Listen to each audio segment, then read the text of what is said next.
तर तुम्ही म्हणणारे काय नवीन मानगड. नमस्कार मित्रांनो, तुमचा लाडका हॅशटॅग बदलायवर आमचा देव असा आंघोळीसनं आला होता की असं डोल बिल वाजून सगळ्यांनी पालखी आली होती देवळापाशी पालखी आल्यानंतर ही अशी आमची बैठक बसते आमच्या इथं. बैठक बसल्यानंतर त्याला म्हणलं दर्शन तर घेऊन येऊ. मग आत गेलो, दर्शन घेऊन आलो. ही आमची जुनी आठवण आहे बघा. पहिलं जुनं मंदिर असं होतं. बाबल्याला म्हणलं इकडे जरा व्हिडिओ मध्ये तुला घेतो.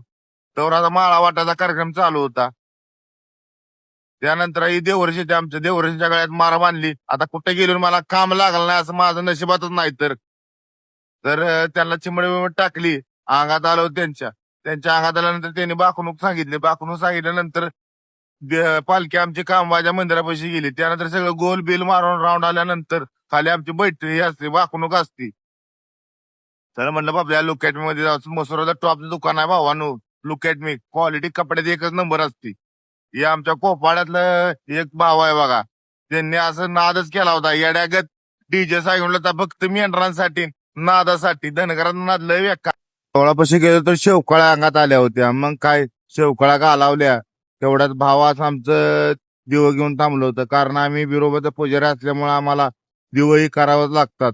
म्हणून दिवे असं नाचवत खाली देवाला घेऊन चाललो होतं भाऊ आम्ही सगळीच. मग दिवं बिव खाली नेलं तर जाताना इक्या म्हणला की भावा मला पण व्हिडिओ मध्ये. मग आंबाबाई देवळात गेलो. आंबाबाई देवळात पोळ्यांचा आणि दिवसचा निवड दावला. भावानो कसा वाटला ब्लॉग, शेअर आणि लाईक आणि कमेंट करा भावानो.